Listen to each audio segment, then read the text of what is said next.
Ok, ça tourne. Donc Bernard Trémulot, on se retrouve à la veille d'un nouveau CSE central et à l'avant-veille de nouvelles négociations, de réunions de négociations sur le PSE chez Nokia en France.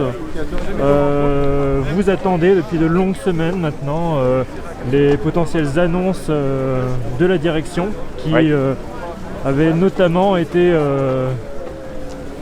on va dire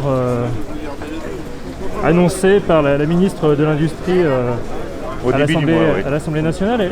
Elle parlait de début octobre. On approche plutôt de la fin octobre. Vous êtes déjà dans quel état d'esprit alors qu'on est en train de manifester ici à Lannion? C'est toujours la mobilisation, parce que comme vous dites, on attendait quelque chose début octobre. On avait un CSEC le 8, donc on avait mis des espoirs là-dedans. On nous a dit qu'il n'y aurait rien. Et puis nouveau CSE demain, le 20 octobre. Et là, on a clairement prévenu la direction que si jamais il n'y avait pas d'annonce sur les nouvelles propositions de Nokia, eh bien on n'irait pas plus loin. Qu'il faudrait que de toute façon, maintenant, ces propositions soient mises sur la table pour qu'il y ait une continuité dans le processus. Là, on est le 19. À la date de ce jour, 402 postes sont en voie d'être supprimés dès le mois de janvier, en fait, à partir du mois de janvier. Et depuis le mois de juillet, rien n'a bougé, c'est ça? Tout à fait, rien n'a bougé. On est toujours dans la même situation que même le 22 juin où on nous a asséné cette annonce de suppression de 402 postes. Et depuis, c'est le statu quo. Il n'y a eu aucune inflexion de la part de la direction, malgré une mobilisation qui est toujours présente, parce que ça fait donc 4 mois qu'on est dans la bagarre. Donc la direction reste inflexible, nous aussi. Il reste en gros 5 semaines avant la fin de cette procédure légale. C'est une course contre la montre aussi qui se joue avec la direction. Dès le début, on l'a bien vu que c'était le calendrier joué contre nous, d'autant plus que la nouvelle direction du groupe Nokia n'est arrivée en place que le 1er août. Et qu'ils ont voulu faire un point de situation, mais en attendant, ils n'ont pas accepté la suspension du PSE, de la procédure qu'on leur avait demandé. Donc oui, clairement, le calendrier joue contre nous. Mais bon, on est toujours là, 4 mois après le début des hostilités. Certains de vos collègues élus qui ont du coup connu d'autres PSE, malheureusement, on avait cité le nombre d'une vingtaine de plans depuis les années 80 ici à Lannion, ex-Alcatel en fait, estime que là on est sur un plan et des négociations qui sortent de l'ordinaire en fait. C'est encore plus difficile de trouver un interlocuteur en face depuis que c'est passé sous pavillon finlandais. C'est l'une des explications de ce dialogue, en quelque sorte dialogue de sourds, ou en tout cas unilatéral. Moi je suis élu représentant du personnel depuis 1987. Donc effectivement des plans sociaux on en a connu. C'est le 10e depuis 2007 qui est la date de la fusion entre Alcatel et Lucent. Et c'est le 4e depuis l'ère Nokia. Et c'est vrai qu'aujourd'hui c'est le plus dur qu'on ait vécu depuis 20 ans en fait, avec la disparition de la direction industrielle en 1997. Oui, c'est particulier parce qu'on sent bien que la direction cette fois-ci n'a pas les mains libres, que tout dépend de ce qui est décidé à Oulu en Finlande. Et donc ce sont des discussions vraiment particulières parce que la direction française n'a pas les mains libres.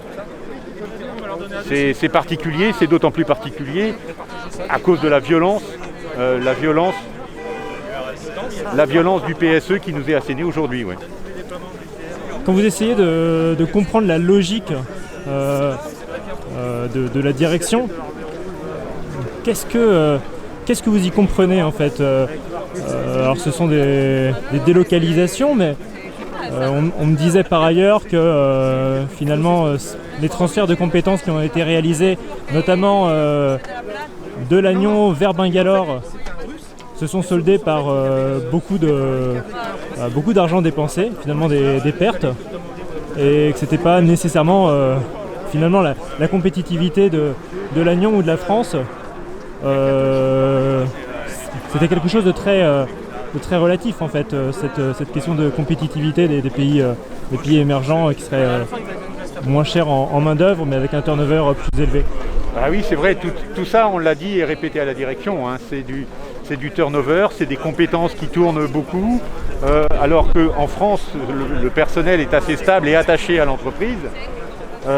Donc c'est une forme de délocalisation que nous économiquement on ne comprend pas. Les compétences sont là, ça coûte un argent fou de transférer ces compétences, de retrouver le niveau que peuvent avoir les salariés français aujourd'hui. Donc c'est vrai que pour nous c'est incompréhensible. Le mot de défragmentation qui a été utilisé, c'est complètement antinomique par rapport à ce qu'on a vécu, notamment pendant la période de confinement, où on a pu montrer que malgré le confinement, malgré le fait que les salariés étaient isolés chez eux, la compétitivité, elle était toujours présente, puisqu'on a même eu les remerciements et les félicitations de la direction. Donc voilà, c'est un problème que nous, on ne comprend pas. Vous ne comprenez pas du tout leur logique. Bah non, de toute façon, c'est une logique financière. Alors que globalement, comment Nokia a versé plus de 5 milliards d'euros aux actionnaires dans les 4 dernières années, il est clair que cet argent aurait dû servir à préparer les projets d'avenir et à entretenir les sites là où il y avait des compétences. C'est pas la peine d'aller casser quelque chose qui marche, quoi. On vous a dit, Bercy vous a dit que Nokia pourrait être bénéficiaire du plan de relance, là, des milliards qui sont mis sur la table en ce moment en France. Si Nokia continuait à bosser sur la 5G, c'est ce que vous avez entendu, c'est ce qu'on vous a dit. Ça fait partie des discussions qui ont lieu entre Bercy et la direction de Nokia, où effectivement le plan de relance pourrait bénéficier à Nokia à condition qu'il y ait des projets de R&D derrière. Bon, on n'en sait pas plus, hein, parce que donc on n'est pas dans ces discussions. On ne nous dit pas ce qui est échangé entre la direction et le ministère. Donc voilà, on prend juste cette information, mais on est incapable d'en dire plus parce qu'on n'a aucune information par rapport à ça. Vous en faites quel commentaire en tout cas, si c'était le cas, vous trouveriez... C'est un peu fort de café que Nokia remette encore la réalisation de projets en France à des conditions de versement de subsides publics, quoi. Parce que d'un point de vue optimisation fiscale avec le CIR, Nokia a su très bien tirer son épingle du jeu. Le CIR, c'est la recherche, hein, c'est la recherche et développement, c'est le crédit impôt recherche. Ouais. Oui, parce que donc en fait les emplois qui sont supprimés, sur les 1233 qui sont supprimés, il y a plus d'1 millier d'emplois qui concernent la R&D, la recherche et développement. Donc clairement, c'est incompréhensible que Nokia soit prêt à sacrifier des compétences et le fait que le salarié français, grâce à ce crédit impôt recherche, soit compétitif dans le sens du coût, quoi. Bon, voilà, c'est une logique financière qui nous dépasse. On n'est pas sur la même planète dans ces conditions-là, quoi. Chez Technicolor à Rennes, il y a un autre plan de suppression de postes. Finalement dans la recherche aussi, recherche et développement. Et les syndicats, l'intersyndicale de cette entreprise estiment que finalement ce sont des suppressions d'emplois, des licenciements subventionnés parce que l'État verse le CICE notamment, des aides diverses et variées. Est-ce que vous êtes sur une approche similaire ? C'est une analyse économique, je ne saurais pas trop dire, hein. C'est clair que pendant les 4 années de Nokia en France, depuis le rachat d'Alcatel-Lucent, c'est 300 millions qui ont bénéficié à Nokia. Pendant ce temps-là, les salariés français ont montré leurs compétences et leur savoir-faire. Bon, oui, je ne sais pas si l'utilisation telle qu'elle est décrite là est véridique, mais bon, ça demanderait une étude plus précise par rapport à tout ça, quoi.